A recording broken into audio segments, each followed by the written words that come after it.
اور پھر دوسری طرف آپ صلی اللہ علیہ وسلم کی آخری وصیت،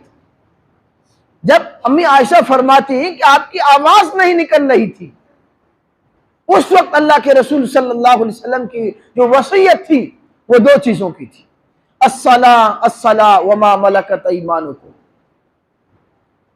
کہ نماز مت چھوڑنا میری امت، نماز مت چھوڑنا میری امت، نماز مت چھوڑنا میری امت، اور اپنے محتاطوں کا خیال رکھنا۔ یہ دو جملے علماء کرام نے لکھا ہے کہ ان دو جملوں میں پورا دین آ گیا، پورا دین کا خلاصہ اللہ کے رسول صلی اللہ علیہ وسلم نے بتلا دیا کہ نماز، فرمایا کہ نماز دین کے دو حصے ہیں، ایک حقوق اللہ ہے اور ایک حقوق العباد ہیں۔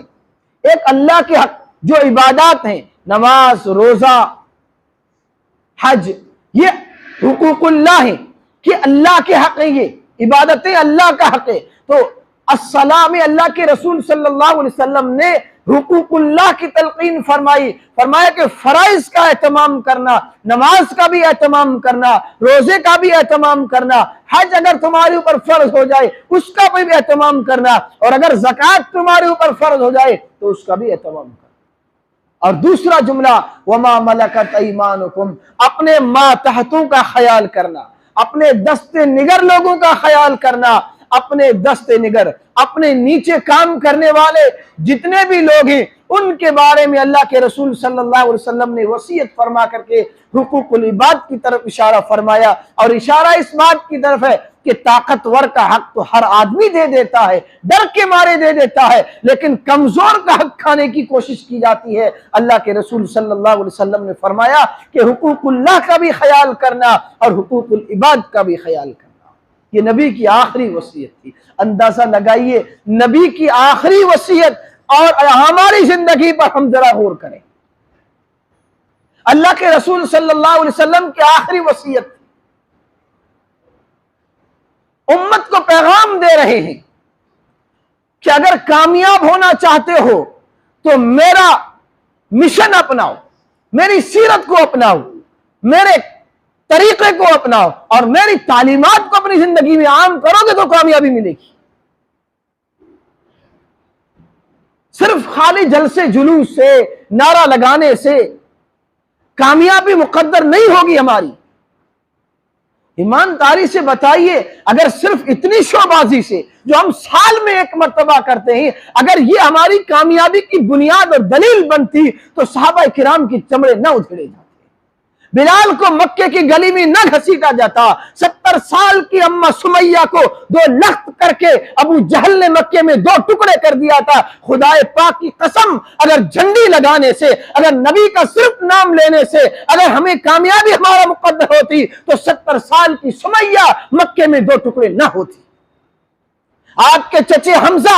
کہ 11 ٹکڑے نہ کیے جاتے جس پر نبی کریم صلی اللہ علیہ وسلم نے خود آنسو بہا کر کے آپ رو رہے تھے۔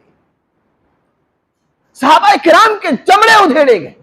آپ کے صحابہ کرام کے بچوں کے ساتھ، آپ کے جوانوں کے ساتھ اور بڑوں کے ساتھ جو مظالم اٹھائے گئے، یہ اس بات کی نشانی ہے کہ اگر کامیاب ہونا چاہتے ہو تو نبی کی سیرت کو اور نبی کے مشن کو اپنایا جائے۔ میرے بھائی، یہ نبی کا پیغام ہے، نبی کی سیرت ہے، اور نبی نے ہمارے ساتھ کیا محبت رکھی ہے کہ ہر وقت، آخری وقت میں بھی اللہ کے رسول علیہ الصلوۃ والسلام کا آخری وقت ہے، آپ دنیا سے تشریف لے جا رہے ہیں، جبریل آتے ہیں، یا رسول اللہ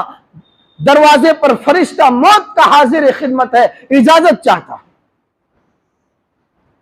اللہ کے رسول صلی اللہ علیہ وسلم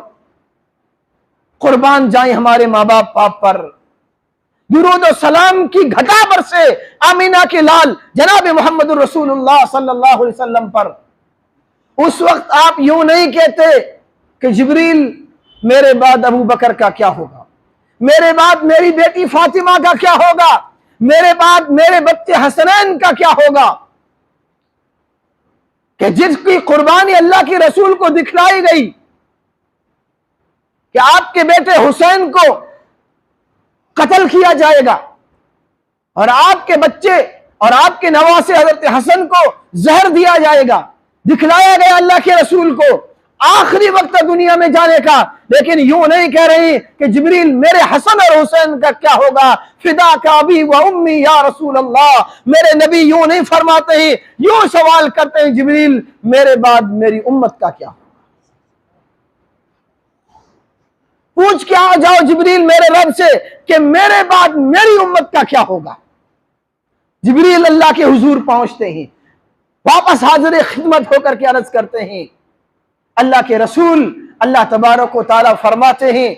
کہ آپ کے بعد آپ کی امت کو تنہا نہیں چھوڑے گی۔ اللہ کے رسول صلی اللہ علیہ وسلم نے فرمایا الآن قرۃ عینی، اب میری آنکھیں ٹھنڈی ہو گئی ہیں۔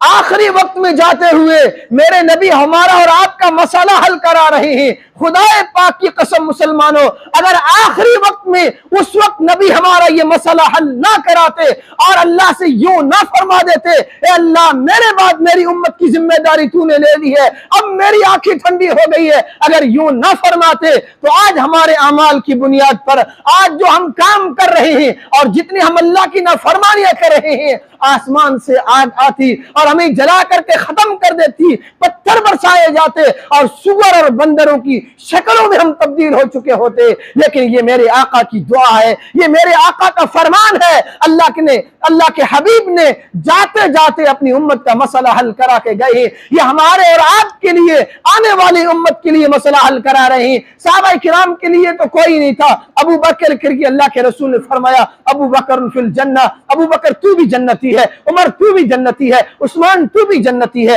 علی تو بھی جنتی ہے۔ اور پھر صحابہ کرام رضی اللہ عنہم ورضوا عنہ وکل وعد اللہ الحسنى، تمام کے ساتھ اللہ نے جو ہے حسن انتقام اور حسن خاتمہ اور حسن مقام کا وعدہ فرما دیا تھا۔ تمام صحابہ کرام کو جنتی ہونے کا سرٹیفکیٹ اور خوشخبری اللہ کے رسول نے اپنی زبان سے اور قرآن کریم